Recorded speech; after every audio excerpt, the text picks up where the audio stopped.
Le schéma caché des opportunités. En 1929, 6 mois avant le plus grand effondrement boursier de l'histoire, Joseph Kennedy, patriarche de la célèbre dynastie, a liquidé l'intégralité de son portefeuille. Il a ensuite fait des millions en pariant sur la baisse. En 2008, Michael Burry, un gestionnaire de fonds excentriques, a parié contre le marché immobilier américain et a transformé son investissement en plus de 700 millions de dollars de profits personnels et pour ses clients. Aujourd'hui, en 2025, exactement le même schéma se dessine sous nos yeux. La même séquence en 4 étapes. Les mêmes types d'investisseurs prennent les mêmes positions. Je vais vous montrer ce qu'ils font en ce moment, loin des regards du public. Il existe une logique dans l'histoire financière, un cycle qui se répète inlassablement lorsque les marchés atteignent des valorisations extrêmes.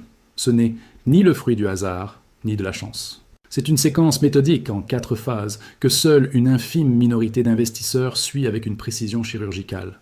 Pendant que le grand public, pris dans l'euphorie, conserve ses actions jusqu'au fond de l'abîme, perdant parfois l'épargne d'une vie, ce petit groupe se positionne, non pas pour causer la chute, mais pour en profiter massivement lorsqu'elle deviendra inévitable.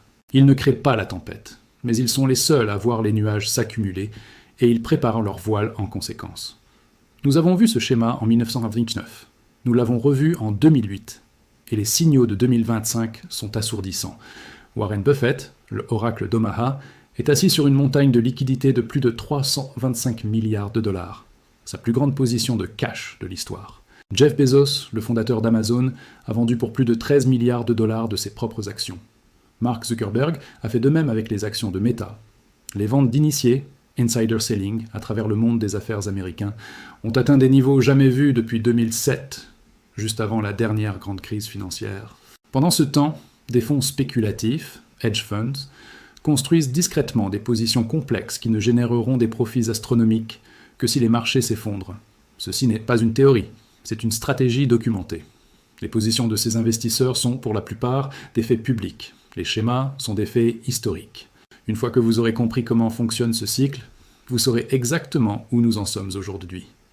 Voici les 4 étapes, comment elles se sont déroulées en 1929 et 2008, et comment l'argent intelligent est en train de se positionner pour l'étape 3 en attendant l'étape 4, le moment où ils rachèteront tous vos actifs paniqués à des prix dérisoires.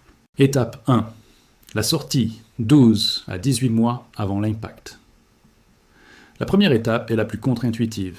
Elle consiste à liquider ses positions, à vendre ses actifs, alors que les marchés sont encore en pleine hausse. Les investisseurs sophistiqués ne sortent pas parce qu'ils connaissent la date exacte de la correction. Ils sortent parce qu'ils reconnaissent que les valorisations ont atteint des niveaux structurellement insoutenables. Le risque de rester investi devient plus grand que la récompense potentielle de gains supplémentaires. Ils vendent calmement, par bloc, pour ne pas alerter le marché, à un public euphorique qui est trop heureux de racheter la baisse, by the dip, de la veille.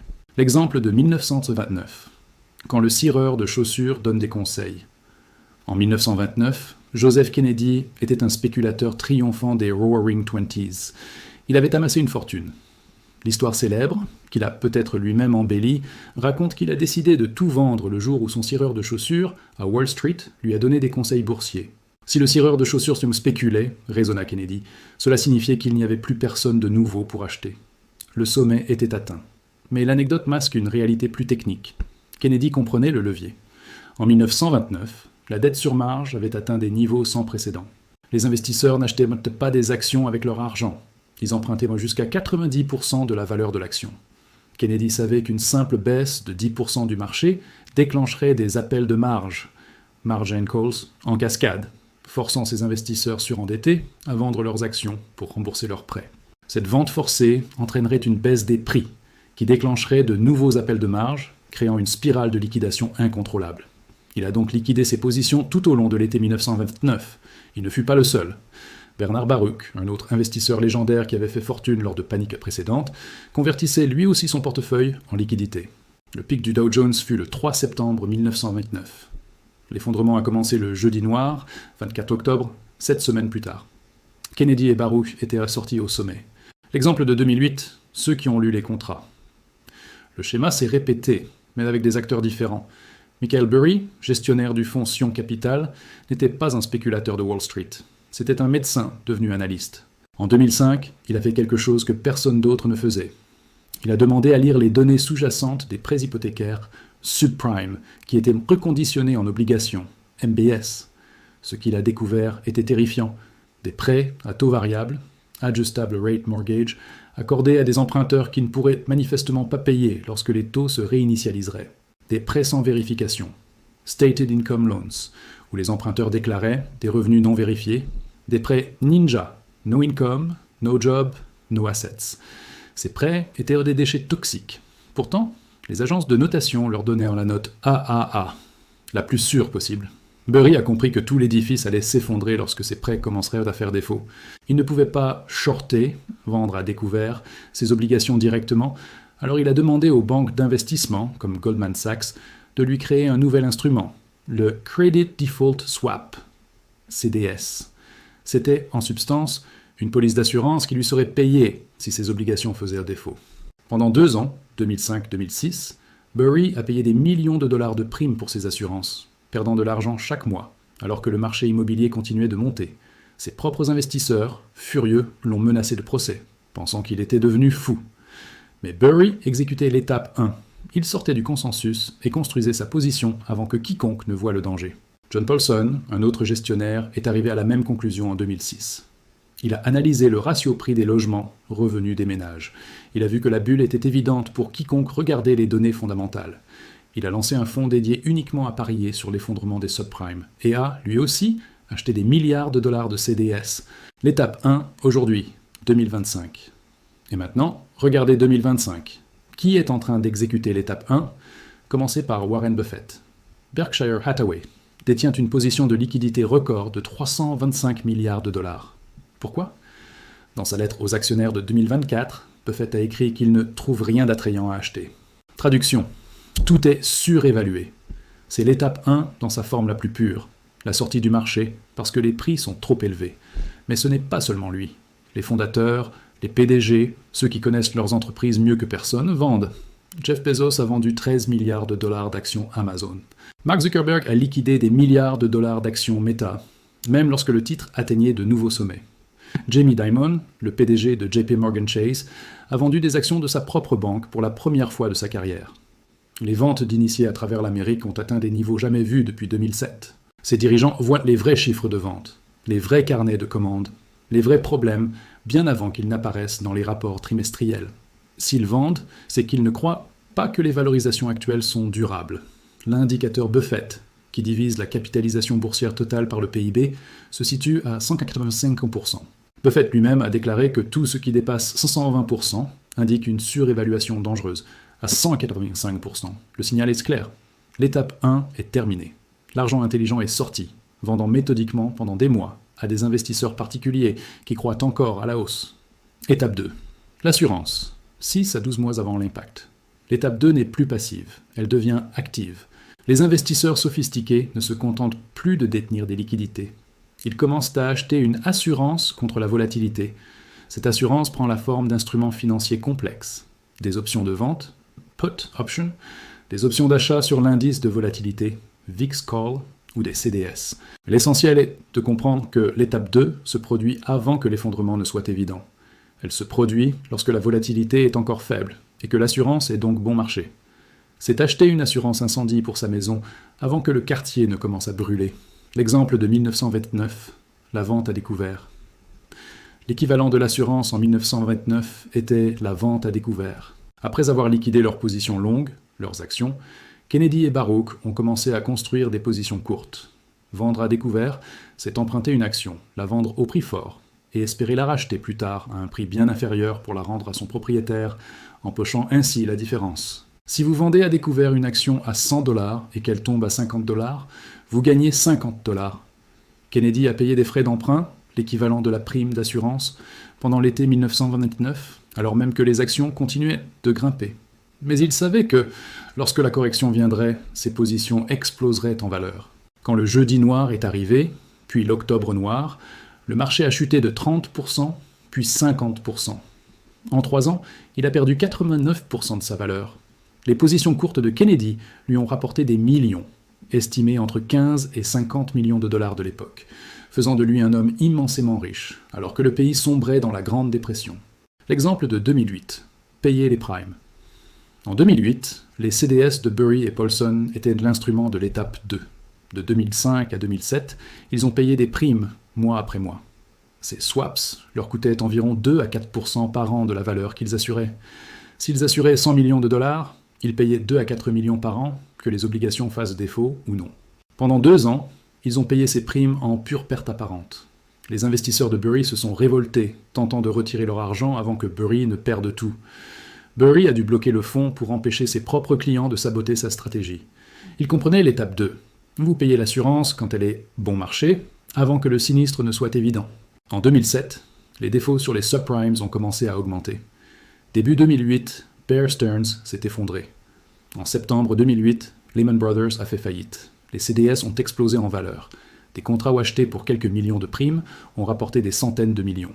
Le fonds de Paulson, qui avait acheté des dizaines de milliards d'assurances notionnelles, a récolté 15 milliards de dollars. Les primes payées pendant 2 ans étaient devenues insignifiantes. L'étape 2, aujourd'hui, 2025. Que voyons-nous en 2025 ? L'activité sur les marchés d'options est frénétique, mais sous la surface. Le ratio put-call, cet indicateur mesure le volume des options de vente, puts, qui parient sur la baisse, par rapport aux options d'achat, call, qui parient sur la hausse. Ce ratio est resté obstinément élevé tout au long de 2024 et 2025. Cela indique que les institutions achètent un plus d'assurance, puts, que de paris spéculatifs, call. Paris sur le VIX. Nous voyons des achats institutionnels massifs d'options d'achat sur le VIX, l'indice de la peur, avec des dates d'expiration à mi-2025 et fin 2025. Ce sont des paris directs sur une explosion de la volatilité, un crash, dans cette fenêtre de temps. Les CDS sur l'immobilier commercial, CMBS, c'est le point le plus chaud. Le coût pour s'assurer contre les défauts de paiement dans l'immobilier commercial a augmenté de 300 à 500% depuis 2021. Quelqu'un est en train de payer ses primes très élevées parce qu'il a fait le calcul. Il sait que les défauts sont inévitables. Ces CDS sont les subprimes de 2025.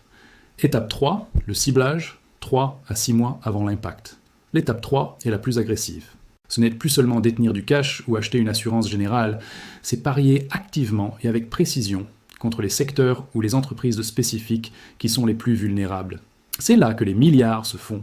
Ce n'est pas un marteau pour frapper tout le marché. C'est un scalpel pour disséquer les maillons faibles. L'exemple de 2008, le scalpel de Paulson. En 2008, Burry et Paulson n'ont pas seulement parié contre le logement en général. Ils ont identifié les 11 tranches spécifiques des obligations hypothécaires qui étaient les plus susceptibles de faire défaut. Burry a analysé les prêts un par un et a ciblé les pires, taux variables en Floride, Californie, Arizona. Mais Paulson est allé plus loin. Il a exécuté l'étape 3 à la perfection en vendant à découvert les entreprises financières elles-mêmes. En 2007 et début 2008, avant que le public ne comprenne leur sort, Paulson a shorté Lehman Brothers, Bear Stearns et Washington Mutual. C'était un pari incroyablement solitaire. Les analystes de Wall Street notaient ces actions achetées ou conservées. Le consensus était qu'elles étaient « too big to fail », trop grosses pour faire faillite. Mais Paulson avait lu leur bilan. Il voyait leur exposition massive aux subprimes. Il savait qu'elles étaient insolvables. Leurs actifs, les obligations hypothécaires, valaient beaucoup moins que ce qu'elles affichaient et leurs dettes étaient bien réelles. Quand Bear Stearns s'est effondré en mars 2008, passant de $100 à $2 l'action, Paulson a gagné une fortune. Quand Lehman a fait faillite en septembre, ce fut un autre paiement massif. Ses gains totaux sur cette stratégie ont dépassé les 20 milliards de dollars. L'étape 3, aujourd'hui, 2025. Les deux cibles. Et en 2025, les cibles sont si claires qu'elles clignotent en rouge. Il y en a deux. L'immobilier commercial, CRE, et les banques régionales qui l'ont financé. Cible 1, l'immobilier commercial, CRE, la spirale de la mort. Nous assistons à une spirale de la mort dans l'immobilier de bureau. Cause, le travail à distance est devenu permanent. Les entreprises louent 2 étages au lieu de 5. Les taux de vacances dans des villes comme San Francisco ou New York dépassent 40 à 50%. Le problème, ces immeubles ont été financés avec des prêts hypothécaires à 3% d'intérêt. Ces prêts arrivent à échéance. Le mur, entre 2025 et 2026, plus de 2000 milliards de dollars, 2 trillions, de prêts CRE doivent être refinancés. Mais les taux d'intérêt actuels sont de 7 à 9%. Le calcul, un immeuble qui générait à peine assez de loyer, avec 50% de vacances, pour couvrir une dette à 3% est mathématiquement en faillite s'il doit refinancer à 8%. Les propriétaires ne peuvent pas refinancer. Ils vont donc faire défaut. Ils vont rendre les clés à la banque et s'en aller. Nous l'avons déjà vu. Brookfield, un des plus grands propriétaires immobiliers au monde, a fait défaut sur 2 tours de bureaux majeurs à Los Angeles en 2024. Ils ont simplement arrêté de payer. Les hedge funds construisent des positions courtes massives sur les CMBS, les obligations adossées à ces prêts commerciaux. C'est le pari de 2008, mais sur les bureaux au lieu des maisons. Cible 2. Les banques régionales. Le maillon faible. Qui détient ces prêts commerciaux toxiques? Pas les grandes banques de Wall Street, JP Morgan, BofA. Elles s'en sont méfiées. Ce sont les banques régionales. Elles ont une exposition massive, parfois 30 à 40% de leur portefeuille de prêts, dans l'immobilier commercial de leur ville. Nous avons eu un aperçu en mars 2023. Silicon Valley Bank, SVB et Signature Bank se sont effondrés. First Republic a suivi en mai. Pourquoi? Elles avaient mal géré le risque de taux d'intérêt. Mais la prochaine vague sera une crise de crédit. Quand les prêts CRE feront défaut en masse, ces banques régionales devront constater des pertes massives. Ces pertes éroderont leur capital. Quand le capital tombe sous le seuil réglementaire, la banque est fermée par les régulateurs. Les short sellers ont identifié les banques spécifiques avec la plus forte concentration de prêts CRE dans les pires marchés, San Francisco, New York, Chicago. Le short interest, le pourcentage d'actions vendues mis à découvert sur ces banques, a explosé. C'est l'étape 3 en direct. Les initiés ciblent les entreprises qui, selon leurs calculs, sont déjà des zombies financiers. Étape 4. L'achat, au pic de la peur. C'est l'aboutissement. L'étape où les 3 premières phases portent leurs fruits. L'étape où l'argent intelligent déploie son capital pour racheter des actifs de qualité à des prix de liquidation. L'étape 4 se produit au fond du gouffre. Au moment où la panique est absolue, où tout le monde vend, où les médias prédisent la fin du monde, où il semble fou d'acheter. Cette étape exige une force psychologique que 99% des gens n'ont pas. Et elle exige les liquidités massives accumulées lors de l'étape 1. L'exemple de 1929-1932. La création d'une dynastie. La chute de 1929 n'a pas été rapide. Le marché a baissé pendant 3 ans, perdant 89% de sa valeur entre le pic de 1929 et le creux de juillet 1932. La plupart des investisseurs ont été anéantis, mais Kennedy, Baruch et d'autres qui avaient exécuté les étapes précédentes étaient prêts. Avec les liquidités de l'étape 1 et les profits de l'étape 2-3, Kennedy a commencé à acheter. Il a acheté des biens immobiliers saisis par les banques. Il a acheté des entreprises liquidées aux enchères. Il a acheté des actions de sociétés solides qui se négociaient pour moins que la valeur des liquidités qu'elles avaient en banque. Au milieu des années 1930, Joseph Kennedy était l'un des hommes les plus riches d'Amérique. L'étape 4 a créé la richesse générationnelle qui a financé la dynastie politique des Kennedy. L'exemple de 2009, l'enfer arrive. En mars 2009, le marché a touché son fond. Le S&P 500 était à 666 points. La peur était totale. C'est à ce moment que Warren Buffett, qui avait son cash de l'étape 1, a frappé. Il n'a même pas acheté des actions ordinaires. Il a conclu des accords que seul lui pouvait obtenir. En septembre 2008, au pic de la panique, Lehman venait de s'effondrer, il a investi 5 milliards de dollars dans Goldman Sachs. Mais il n'a pas acheté d'actions. Il a acheté des actions préférentielles, lui garantissant un dividende de 10% par an, un rendement incroyable, plus des warrants, options d'achat, pour acheter des actions ordinaires à un prix dérisoire plus tard. Goldman Sachs, désespéré, a accepté cet accord. Buffett a fait de même avec Bank of America en 2011. Ses investissements lui ont rapporté des dizaines de milliards de dollars. L'exécution la plus parfaite de l'étape 4 revient peut-être à Bill Ackman en mars 2020. Comme nous l'avons vu, il a transformé 27 $ en 2,6 $, grâce à son assurance. Étape 2. Mais voici le génie de l'étape 4. Le 18 mars 2020, Ackman est passé sur CNBC et a donné une interview apocalyptique. Les larmes aux yeux, il a déclaré que l'enfer arrive, que l'économie s'effondrait. Le marché s'est effondré encore plus après son interview. Ce que le public ne savait pas, c'est que pendant qu'il prédisait l'enfer à la télévision, son fonds était en train d'utiliser les 2,6 milliards de dollars pour racheter frénétiquement des actions. Starbucks, Hilton, Lowe's, au plus bas. Il a profité de la baisse, puis a utilisé les liquidités pour profiter de la hausse. C'est le schéma complet. L'étape 4 à venir, 2025-2026. La correction n'a pas encore eu lieu. Nous sommes en étape 3, en attente du déclencheur. Mais nous pouvons prédire à quoi ressemblera l'étape 4. Lorsque l'effondrement se produira, déclenché par les défauts de l'immobilier commercial, une faillite bancaire systémique ou une crise géopolitique, la panique sera sévère. Le marché pourrait chuter de 50 à 60%. Le chômage va grimper. Les banques régionales vont tomber en domino. Les médias diffuseront des images de panique 24h/24. Ce chaos, cette peur maximale, c'est l'étape 4. Les 325 milliards de dollars de Buffett ne dorment pas. Ils attendent ce moment précis. Quand le S&P 500 sera à 50%, il déploiera son capital et dictera ses conditions. Les géants du private equity, Apollo, KKR, Blackstone, sont assis sur des centaines de milliards de poudre sèche, dry powder, du capital levé, mais non encore investi. Ils attendent de racheter vos immeubles de bureau à 30 centimes pour $1. Ils attendent de racheter les dettes en souffrance des entreprises. Ils attendent de racheter des milliers de maisons saisies, comme ils l'ont fait après 2008, pour les transformer en location. C'est ainsi que les riches deviennent massivement plus riches pendant les crises. Ils ont des liquidités quand personne d'autre n'en a. Votre position dans le cycle. Ce schéma en 4 étapes n'est pas magique. Il est basé sur la psychologie humaine et la mécanique des marchés. Les bulles éclatent toujours. Le levier se retourne toujours.